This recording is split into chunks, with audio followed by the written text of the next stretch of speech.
here I am, still living my life, right now, right now.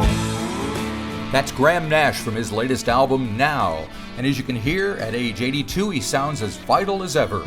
Graham starts his new year with 2 shows in New Zealand beginning on March 1st. It was Valentine's Day, so we asked the former Holly and bandmate of Crosby, Stills & Young how his new year is shaping up. I did 4 tours last year. I did 100 shows in 8 countries and 41 states here in America. Right. So yeah, and you know, my first tour of this year will be down to with you guys in New Zealand. Yes, we're looking forward to it immensely. So is it pretty much a continuation of what you were doing previous year, or is there anything different that we should know about? No, it's very different this year. Oh, well, how so? I have different players. Normally it was 3 of us. It was me and my keyboard player, Todd Caldwell, who produced the new album with me, and Shane Fontaine on guitar. Right. Shane and I parted company, and now I have a couple of young kids that are actually kicking my ass. Oh, good. That's always a good thing. Excellent. And what about set lists and stuff like that? I mean, I've seen what you were playing last year. I wouldn't want anything to change, but, you know, there's always that possibility. Yeah, you know, it's always a crazy dance to figure out what the audience need. But I think normally people have been loving the show, so sure. You know, I'm not going to change it that much. I wouldn't think you would. No. I mean, it must be. The one thing I was curious about was the one Hollies song I think you feature is "Bus Stop," which is, of course, not even written by the Hollies. But why have you chosen that one? It's one of my favorite songs of all time. I'm old enough to remember when it was on the radio all the time. So curious why that was the one. I was just for the last couple of months I've been talking to my friend Alan Clark. Right. Alan Clark and I started the Hollies in December of 1962. You know, and I just I love singing with him. You know, and what can I say? I thought the Hollies were a pretty good band. They were pretty good, yeah, I got to say. Yeah, all right, but because I noticed, and even though "Bus Stop" was written by Graham Gouldman, it is the Hollies song. Yeah, yes. Definitely. You guys made it your own, that's for sure. And I see Alan's doing quite a bit of stuff lately. I interviewed somebody named Carla Olson. I don't know if you know her, and she'd been working with him, and I know you and he had recorded that Buddy Holly tribute song a little bit, so it's nice to see everybody still playing nice together. Absolutely, it's good, you know, because Alan and I were separated for a long time, of course, when I joined David and Stephen, and I had to leave the Hollies. Yeah. But our friendship is in good standing right now. Well, age and time will do that for a lot of folks. Yeah, it's a good thing. Yes, it will. Now, speaking of the time, this year is a very political year in the States. You're living in New York. I mean, let's face it, you've been involved with some of the most political songs. Chicago, Stephen wrote For What It's Worth. There's Ohio. So, you know, it's something you've been in the middle of back in, you know, all that time. Do you see things differently now? Does it affect you differently as an artist, or as a basic human being? Yes. It's very different now. We used to think that Richard Nixon was crazy. Yeah, well, he was kind of, and we were correct. but Donald Trump is insane. Donald Trump is an awful person, and I certainly hope that he's in jail soon. Yep, I can't argue with you there, but we'll see what happens. It's looking like he just we will. Can you imagine if he was making another step again? forward? Yes, right. Now, on a more pleasant subject, I'd like to talk maybe a little bit about singing harmony, because that's what you do. I mean, the Hollies had amazing harmonies, CSN&Y, and you're always kind of, it feels like the grounding part of that. What is it that makes it easy or difficult to sing with different people? Like, I've heard people say it's almost impossible to sing with Dylan because he's kind of all over the place. What is the secret to good harmony singing? To me, The secret is that if I'm singing with Neil and harmonizing, I need to be Neil for a moment. I need to be David and Stephen. I need to be those people to sing harmony with them great, and I need to know when David is breathing and when he stops breathing, at the end of a line. I need to know if Stephen is holding a particular note. I need to be them for a while. I think that's my secret of being harmonizing. Right. And when you're on stage together, is there like eye contact and body movement that kind of tells you what they're going to do and how to follow? Absolutely. I watch very carefully. Because do you think, even when you've sung with Crosby and Stills for years, do things still tend to change over the years? Do you have to go, oh, no, that's not how we used to do it? Sure they do. Yeah. Yeah, they change constantly. Sometimes even Stephen takes the high part, and in a song like Sweet Judy Blue Eyes, we change with each section. We are changing whether I'm taking the melody or the top harmony. I love being a musician. I really truly love what I do. Yep. Now, I know your latest album is called Now, and here we are talking about stuff that's happened in the past, and there's still a future ahead. What do you like to think about, talk about, sing about, write about more, the past, the present, or the future? I'm always thinking about the future, and I'm either totally pissed off or totally in love. All right. Well, it is Valentine's Day, so that's good. Yes. But we won't go into that again. I see you did a John Lennon tribute back in December. I think you sung. Yes. Sang Imagine. Yeah, it's called the Real Love Award. And it's a very prestigious award for musicians. And this year, it was me that was given the award. Well, congratulations! And I got Judy Collins and my friend Art Garfunkel to sing Imagine with me. Nice. Yeah. And what was it like singing with Art Garfunkel? Because he has a history of his own. Yes, he does. But I've known Arthur for a long, long time. As a matter of fact, a week ago, we were in my apartment here in New York City playing chess. Right. Oh, cool. Yeah. All right. And it's always great. It's always great to sing with Arthur. He's a really great singer. Yep. Oh, that's cool. And I got to ask you, I suppose everybody will, about, did you watch Joni on the Grammys? And what did you think of that?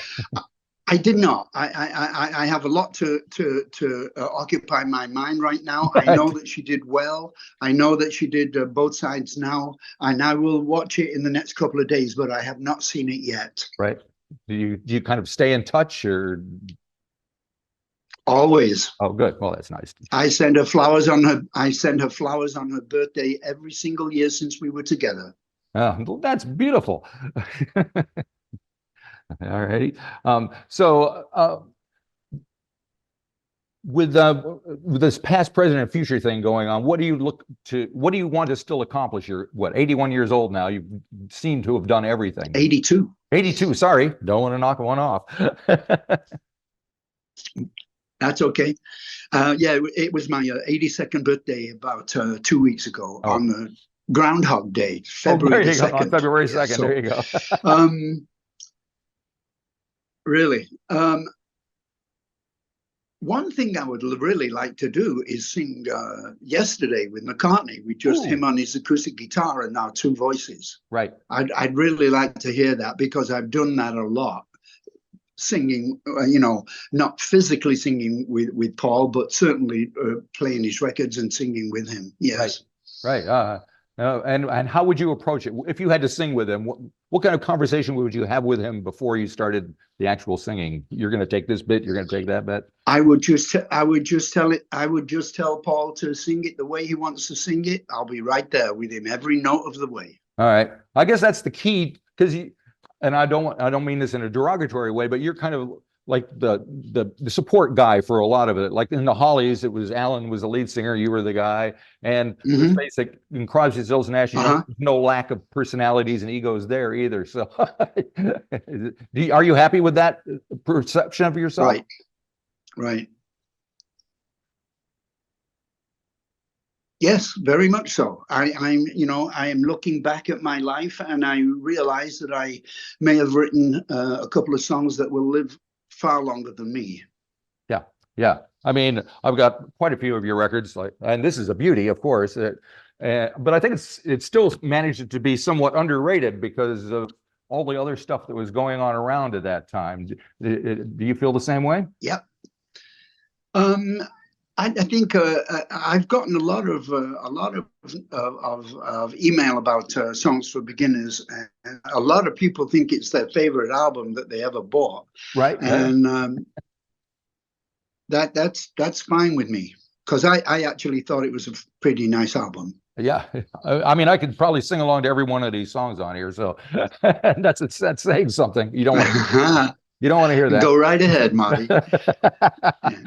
So I'm curious, when you meet up with somebody else like Paul McCartney, or even when, do you, as musicians and as creative people, talk about the creative process between yourselves much, or do you kind of let it happen and don't want to mess with the process? Yeah, we just want to let it happen and not mess with it. We're musicians. We know what we're talking about, but when we get together, it's normally about, how are you doing? How's your health? Are you still exercising? Right. It's mainly personal stuff. Right. And has there been any creative person that you were curious about knowing what makes them, motivates them, drives them? No. Okay. No, I mean, obviously, Bob, like you said, though, I mean, Crosby sang with Bob once on one of his records, and I said, so how was it? How was it singing with Bob? He said, I don't know. I said, what do you mean you don't know? I said, did you not do it? He said, oh, yeah, I did it. I just don't know what I did because I would try to catch up with Bob all the time, Right, and he's going all over the place. But, funny. But in my life, I do love what I do. Yeah, well, that's important. And you're looking, I mean, like you say, 82 years old, you're out there on the road doing hundreds of gigs a year. And from what the art reviews I've read, your voice is as sharp as ever. So with anything, what would you tell a young artist? What would you, if Taylor Swift asked you for advice, what would you tell her? Well, the truth is, I don't like giving advice, and I certainly have no advice for Taylor. She seems to be doing spectacularly well without my advice. But if I did have any advice at all, I would just say, follow your heart. Right. Your heart knows what's good. Your heart knows what's bad. Follow your heart, you'll be okay. Right. Now, you and David Crosby had a unique relationship going, and of course, you made a few records together like these. They were beautiful. And so there was Stephen and Neil had the Still As Young band for about 2 minutes, and you and David went for longer than that. What do you think drew you to working with David as opposed to the other two when you kind of went off and did your own thing? What was it about David that kept the thing going? David was a very unique musician. I don't know anybody that wrote songs like David Crosby. His influence stretches from Coltrane to the Everly Brothers and everywhere in between. And David and I have always loved the same kind of people. And I've always noticed that it was very easy for David and I to sing together. Right. We didn't talk about it much. Right. We just knew what was going on, And you somewhat recently moved from Hawaii to New York City. So I think about 4 or 5 years ago. So how has that changed? Has it affected you in what we hear from your music and see from you? Hawaii is a jungle. All right. New York City is a jungle. It's a beautiful city, New York, particularly Manhattan. Right. It's beautifully awful. Right. It's wonderful that there's many galleries and art places and swap meets and galleries that you can go to and major museums. but at the same time, there are homeless people on the street, and it's beautifully awful here. Okay. All right. And just to wrap up, again, like the election is coming this year. You've already written Chicago years ago. Do you see music as a relevant way of an effective way of getting that message, your message across? Or I mean, Nixon got reelected anyway. You know, I mean, does it work? Is it It's worth true. the fight? It's true, but what's going on with Trump is different than what was going on with Nixon.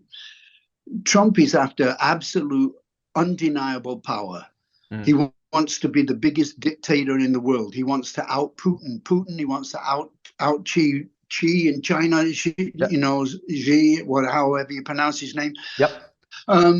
And it will be awful for this country if Donald Trump becomes president again, because it's very obvious from what he's been saying that his new administration, should it be that way, will be one of retribution, will be one of revenge, will be one of destroying his enemies.